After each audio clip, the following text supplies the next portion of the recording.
नमस्कार दोस्तों, कथा वार्ता में आपका स्वागत है। आज प्रस्तुत है शिवानी जी की कहानी नथ। दोस्तों, कहानी को अंत तक जरूर सुनिएगा और कहानी पसंद आने पर वीडियो को लाइक और चैनल को सब्सक्राइब जरूर कीजिएगा। तो शुरू करते हैं आज की कहानी नथ। पुट्टी ने उठकर अपनी छोटी सी खिड़की के द्वार खोल दिए। धुएं से काली दीवारों पर सूरज की किरणों का जाल बिछ गया। छत से झूलते हुए छींके में धरे ताजे मक्खन की खुशबू से कमरा भर गया और पुट्टी के हृदय में एक टीस सी उठ गई। क्या करेगी उस खुशबू का जब उस मक्खन को खाने वाला ही नहीं रहा। ऐसे ही ताजे मक्खन की डली फाफर की काली रोटी पर धरकर खाते खाते उसके पति ने उसके मुंह में अपना झूठा गस्सा ठूंस दिया था, ठीक जाने के एक दिन पहले। उस दिन भी ऐसे ही खिड़की के पट से चोर सा उजाला आकर पूरे कमरे में फैल गया था और उसी उजाले के पीछे पीछे न जाने कहां से उसकी सास आकर खड़ी हो गई थी।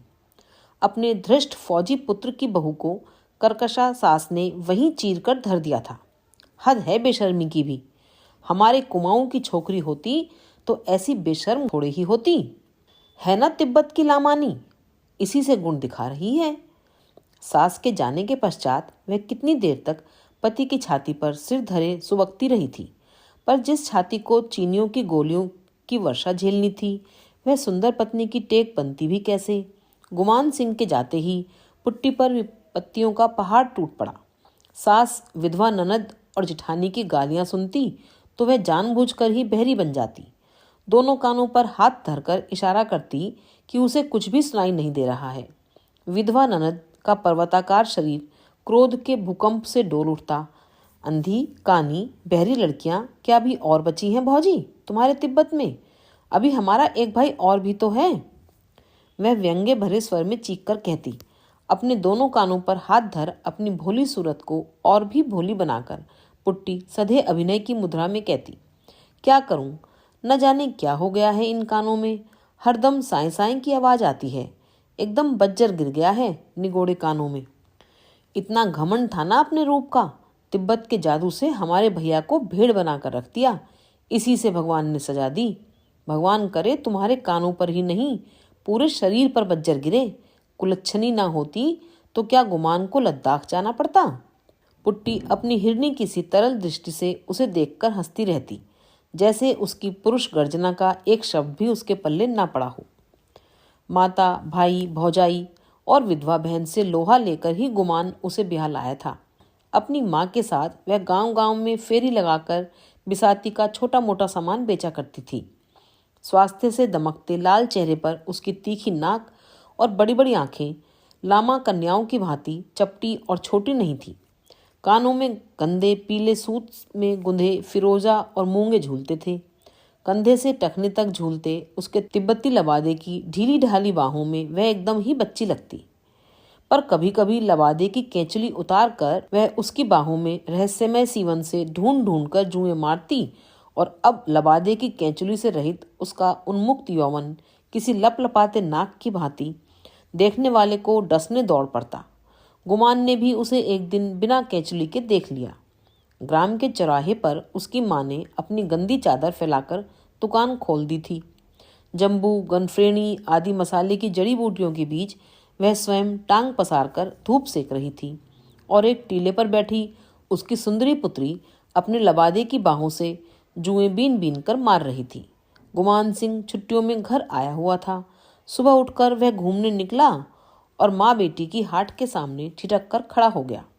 पुट्टी अपनी सुडौल बाहों को अपने लबादे की मुर्दा बाहों से टटोल टटोल कर जुएं निकाल रही थी। गुमान को देखा तो लजाकर उसने हाथ खींच लिए। उसके गालों की उठी मंगोल हड्डियों के बीच गुलाबी रस का सागर छलक उठा। चौड़े माथे पर गोंद की तरह चिपकाई काले केशों की पुट्टी से कुछ केश निकलकर हवा में फरफरा रहे थे। जीर्ण कुर्ते के बटनों की पूर्ति एक बड़ी सी सेफ्टी पिन लगाकर की गई थी, पर किसी वेगवती नदी के दो पाटों पर बांधा गया रस्सी का पहाड़ी पुल जैसे साधारण सी हवा में कांप कांप उठता है, उसी भांति सेफ्टी पिन रह रहकर कांप रही थी। गुमान अकारण ही चीजों का मोल तोल करने लगा। कभी मैली चादर पर सजे छोटे आईने में अपनी मूछ संवारता, कभी नीले फिरोजा की अंगूठी पहनता और कभी उठाकर तिब्बती घंटियां ही टनटनाने लगता। क्यों बेकार में गड़बड़ करता। पुट्टी की माँ ने अपनी टूटी फूटी हिंदी में उसे झिड़क दिया। लेना है तो लो, नहीं तो जाओ। उसकी युवा पुत्री के आते ही ग्राम के मंचलों की भीड़ जम जाना नित्य का नियम था। पर वह बड़ी खूंखार और रूखी औरत थी। जौ की शराब और भेड़ बकरे के कच्चे गोश्त ने उसका रक्तचाप शायद और भी बढ़ा दिया था। नकली और असली ग्राहक को वह चट से बीनकर फटक देती थी। पर गुमान सिंह को दोबारा झिड़कने का साहस उसे भी नहीं हुआ। उस गोरे तरुण की निर्भीक दृष्टि में कुछ अजीब मोहिनी थी। फिर वह फौजी जवान था, ऐसा फौजी जो एक दो दिन में ही निर्मम चीनी लुटेरों को भगाने लाम पर जा रहा था। पुट्टी की माँ का मन अकारण ही ममता से भर गया। चीनियों को वह कभी क्षमा नहीं कर पाई थी। उसके इकलौते 12 वर्ष के पुत्र को उन्होंने चीन के किसी स्कूल में पढ़ने भेज दिया था। उसके दमे के रोगी पति को सड़क की बेगार में जोत जोत कर मार डाला था। उसके हाथी से विराट याक को काट काट कर हत्यारों ने अपनी फौजी टुकड़ी को खिला दिया था। और एक दिन भी वह चूकती तो उसकी पुट्टी को भी उड़ा ले जाते। रात ही रात में वह मनी पद्मी हुम जबती पुत्री को खींचती गिरती पड़ती तिब्बत की सीमा पार कर गई थी। उन्हीं चीनियों को मार भगाने गुमान जा रहा था। इसी से वह उसकी श्रद्धा का पात्र बन गया। वह नित्य ही उस सराय में पहुंच जाता जहां पुट्टी अपनी माँ के साथ रहती थी। पुट्टी उसके लिए मक्खन, नमक वाली गर्म तिब्बती चाय और पशम सहित भुने गए भेड़ की रान के बड़े बड़े टुकड़े तैयार कर लाती। पुट्टी की माँ दोनों पर अपनी छोटी छोटी आंखों का अंकुश लगाए बैठी रहती। फिर भी न जाने कब पुट्टी के मंगोल कटाक्षों की अर्गला गुमान के हृदय कपाट पर स्वयं ही लग गई। जाने के 3 दिन पूर्व गुमान ने पुट्टी की माँ के सम्मुख उसकी पुत्री से विवाह का प्रस्ताव रखा तो वह बड़े सोच में पड़ गई। कुमैयों के बीच खाली दाल भात खाकर उसकी तिब्बती बेटी कैसे जिएगी। बिना जौ की शराब के उसके गले के नीचे रोटी का गस्सा नहीं उतरता। और फिर दूध चीनी वाली चाय, भला कौन तिब्बती लड़की घुटक पाएगी। फिर वह गुमान की माँ और विधवा बहन को देख चुकी थी। उस क्रूर बुढ़िया के शासन में उसकी पुट्टी घुल घुल कर रह जाएगी। नहीं, दृढ़ स्वर में अपना निश्चय प्रकट करने को उसने अपनी गर्दन ऊंची की तो देखा गुमान और पुट्टी दोनों दीन याचक की दृष्टि से उसे देख रहे थे। दूसरे ही क्षण पुट्टी की माँ को ग्राम के मंचलों का ध्यान आया, जो भूखे व्याघ्र की भांति पुट्टी को किसी भी क्षण निगल जाने को तत्पर थे। उसने अपनी सहमति दे दी। पर अभी गुमान को अपनी माँ, बहन और बिरादरी से मोर्चा लेना था। माँ ने पहाड़ से कूद जाने की धमकी दी। बहन ने कहा वह फांसी लगा लेगी। पर तिब्बत की सुंदरी कन्या को लाकर जब गुमान 5 पंचों के सामने सीना तान कर खड़ा हो गया तो पंच भी सहम गए। पुट्टी के सात्विक सौंदर्य ने धर्म, जाति और रूढ़ियों की उलझी गांठें क्षण भर में सुलझा कर रख दी। दूसरे ग्राम से पंडित बुलाकर गुमान के युवा मित्रों ने फेरे फिरा दिए और कुछ याकूत, फिरोजे, चांदी की 3-4 दंत खुदनियां और 4 बकरियों के दहेज के साथ जोर जोर से रोकर पुट्टी की माँ ने उसे सराय से ससुराल के लिए विदा किया। न जाने कितनी गालियों से सास ने उसका वरण किया। जिठानी और ननद उसके विचित्र लबादे का मजाक बनाती जोर जोर से हंस रही थीं। किंतु उस बदसूरत लबादे के भीतर एक जगमगाते रत्न को एक ही व्यक्ति ने पहचाना और वह था गुमान। वह जितना ही अपनी भोली विचित्र पत्नी को देखता उतना ही उसके सौंदर्य में डूबता चला जाता। पुट्टी बहुत कम बोलती और बोलने और हंसने में उसके गालों की ऊंची हड्डियां कुछ और भी ऊंची उठ जाती थी। गुमान का कमरा बेहद छोटा और अंधेरा था। एक कोने में ताजे खोदे गए मिट्टी से सने आलूओं का ढेर रखा था। दूसरी ओर 2 टूटे हल दीवार से टिके थे जिन पर उसकी खाकी वर्दी टंगी थी। काली दीवार पर एक बड़ा सा आईना टंगा था जिसे गुमान मद्रास से खरीद कर लाया था। उसी आईने में युगल प्रेमियों ने एक साथ अपना चेहरा देखा तो दिन भर की कड़वाहट धुल गई। रात को अपनी नवेली पत्नी के लिए गुमान कमरे में ही खाना ले आया तो वह कटकर रह गई। बार बार उसने गर्दन हिलाकर कमरे में खाने की व्यवस्था पर असंतोष प्रकट किया। टूटी फूटी पहाड़ी में अपनी लज्जा व्यक्त करने की चेष्टा की, किंतु वह जिधर गर्दन फेरती वहीं उसका सजीला पति उसके मुंह में गस्सा ठूंस देता। पुट्टी अपनी ढीली ढीली बाहों में मुंह ढांकने की चेष्टा कर अपनी तिब्बती भाषा में न जाने क्या बुदबुदाती और गुमान उसकी विचित्र बड़बड़ाहट को दोहराता तो वह खिलखिला उठती। गुमान होठों पर उंगली रखकर उसे इशारे से समझाता, श्श, धीरे हंसो, बगल वाले कमरे में अम्मा लेटी हैं। पुट्टी उसके गूंगे आदेश को चट समझ लेती। दोनों नंदनवन के उन शीतल वृक्षों की स्वर्गिक छाया में थे, जहाँ भाषा का कोई बंधन नहीं रहता। वहाँ केवल एक ही भाषा ग्राह्य है, और वह है हृदय की। दूसरे दिन वह सास के पीछे पीछे छाया सी घूमती रही, पर एक शब्द भी नहीं बोली। ननद के साथ वह बर्तन मंजवाने बैठी तो ननद ने उसकी ओर देख पच से थूक दिया। पुट्टी की आंखों में आंसू छलक आए। अभी तो उसका पति यही था, उसके जाने पर उसकी कैसी दुर्गति होगी। दूसरे दिन उसकी माँ उससे मिलने आई। पुत्री के कुम्हलाए चेहरे को देखकर उसका जी भर आया। अपनी भाषा में फुसफुसाकर उसने पुट्टी के हृदय का भेद लेने की बड़ी चेष्टा की, पर पुट्टी सिर झुकाए खड़ी रही, कुछ नहीं बोली। उसके पीछे खड़ी उसकी सास और ननद आग्नेय दृष्टि से उसकी माँ को देख रही थी।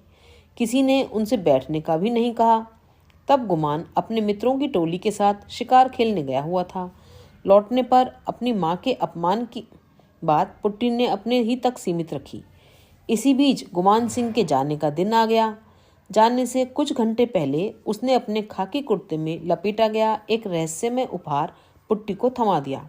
पुट्टी, इसमें तेरी पसंद की एक चीज लाया हूँ, पर अभी मत खोलना, समझी?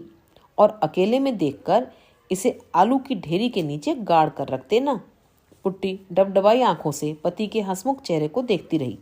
कहती भी क्या, अपने हृदय की व्यथा को वह अपनी ही तिब्बती भाषा में ठीक से व्यक्त कर सकती थी, और उस भाषा के दुरूह शब्द उसका पति कैसे समझता। पतली मूछों के नीचे पति की मीठी हंसी के सपने देखती बेचारी आलू के ढेर पर सिसकती रही। एकाएक उसे पति के शब्द याद आए, इसे अकेले में देखना पुट्टी। हाथ की बादामी थैली को वह भूल ही गई। क्या लाया होगा गुमान? कांपते हाथों से उसने पोटली खोली और चौंक कर पीछे हट गई। पोटली से यदि काला नाग भी फन उठाए निकल आता तो वह शायद इतनी नहीं चौंकती। पोटली से उसके पीले गोल चेहरे की परिधि से भी बड़ी पीले चोखे सोने की नथ झकझक दमक उठी। लाल, सफ़ेद और हरे कुंदन का जड़ाऊ लोलक उसके हाथ का स्पर्श पाकर घड़ी के पेंडुलम सा डोल उठा। सहसा उसकी आंखें पति के प्रति कृतज्ञता से डबडबा आईं। एक दिन उसने ग्राम के प्रधान की बहू की नई नथ देखकर पति से आलू के इसी ढेर पर बैठकर एक नथ की फरमाइश की थी। हाथ के इशारे से ही उसने अपनी छोटी सुघड़ नासिका के इर्द गिर्द उंगली से घेरा खींच खींच कर भूमिका बांधी थी। पहले गुमान समझा नहीं था और फिर कैसे ठठाकर हंसा था। आज उसी आलू के ढेर पर नथ झकझक कर रही थी, पर उसे पहनकर बैठेगी तो देखेगा कौन? टप टप कर उसकी आंखों से आंसू गिरने लगे। न जाने कब उसकी माँ आकर चुपचाप उसके पीछे खड़ी हो गई थी। सास और ननद गुमान को छोड़ने बस स्टैंड गई थी। पुट्टी की माँ शायद बाजार करने जा रही थी। माथे पर पोटली की गांठ बंधी थी। दामाद से वह कल ही मिल ली थी।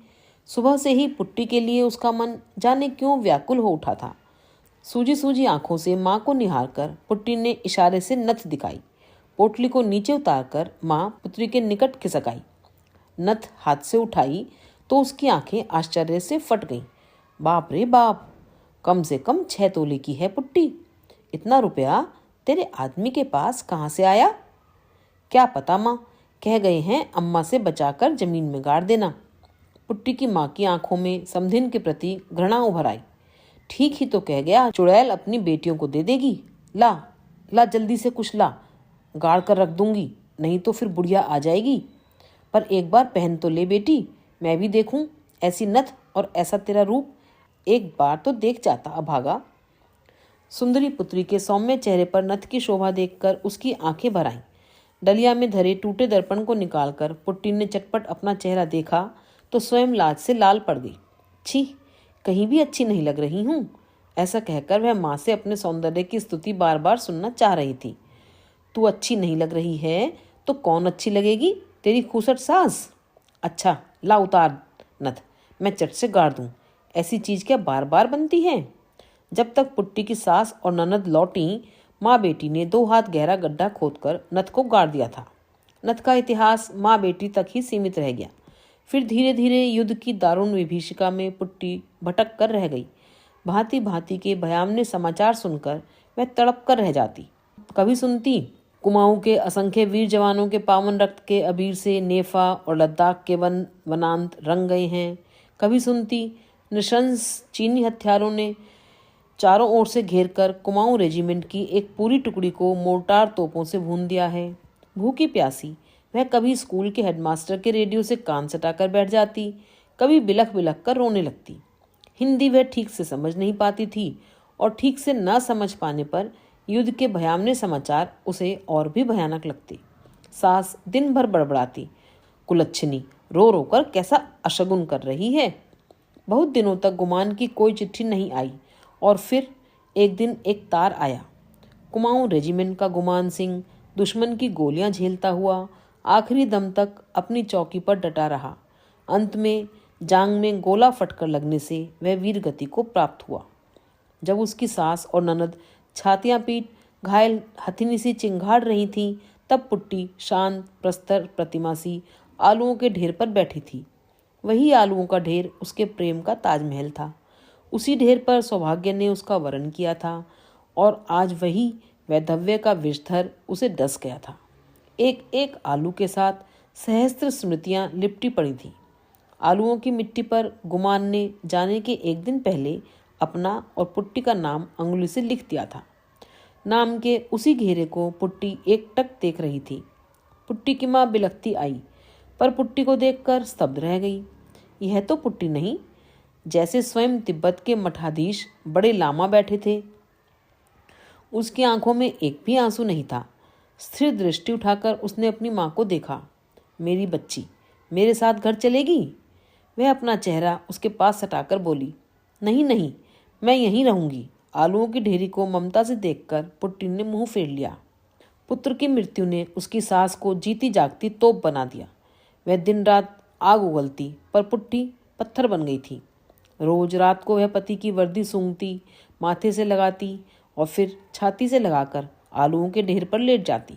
जिधर करवट बदलती उधर ही वर्दी को भी यत्न से लिटा देती और धुएं से काली छत को देखती रहती। एक दिन उसने सुना उसके ग्राम से 17 मील दूर की तहसील पर कमिश्नर साहब आए हुए हैं और गांव की स्त्रियों से सोना मांग रहे हैं।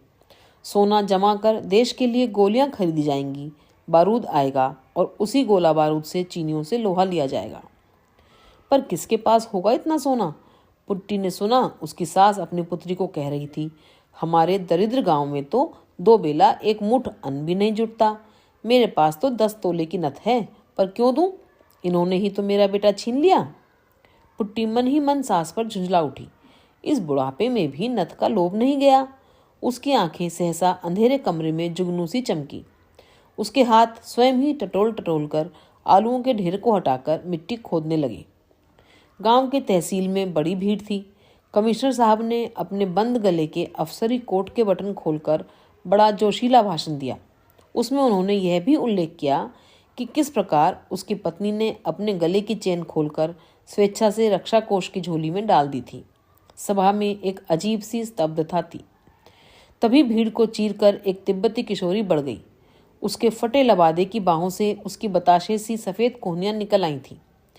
तेजी से चलने के कारण वह अभी भी हाँफ रही थी। ललाट पर पसीने की बूंदें उसके चंपई रंग को और भी मनोहारी बना रही थीं। जल्दी से हाथ की खाकी पोटली को कमिश्नर की थैली में डालकर वह भीड़ में खो गई। न उसे अपनी उदारता की घोषणा करने का अवकाश था, न कोई कामना। कमिश्नर महिषी की पतली आधे तोले की चेन नई सोने की नथ की कुंडली के नीचे न जाने कहाँ खो गई। बातों के धनी कमिश्नर की 70 मूछों को पुट्टी के आकस्मिक आगमन ने सहसा खींचकर नीचा कर दिया। अपनी पत्नी के सामान्य दान की ऊंची घोषणा का खोखलापन उन्हें स्वयं धिक्कार उठा। क्या यह पतली चेन उनकी पत्नी का एकमात्र आभूषण था? उनका 100 तोला सोना तो स्टेट बैंक के लॉकर से लाकर स्वयं उनकी माँ ने कहीं गाड़ दिया था। युद्ध के दिनों में भला बैंक में सोना कौन धरेगा? माँ ने कहा था। कांपते कंठ से उन्होंने भीड़ को सूचित कर दिया, एक अज्ञात महिला अभी अभी यह नथ दे गई है। भीड़ में वह जहाँ कहीं भी हो आकर इसकी रसीद ले जाएं। हाथ में पकड़कर उन्होंने नथ उठाकर भीड़ को दिखाई। तिल मिलाते रौद्र की प्रखर किरणों में नथ झकझक कर उठी। भीड़ से कोई भी महिला उठकर रसीद लेने नहीं आई। केवल नथ ही चमक चमक कर पुट्टी के सात्विक दान की रसीद अपने सुनहले अक्षरों में स्वयं लिख गई। अभी आप सुन रहे थे शिवानी जी की कहानी नथ।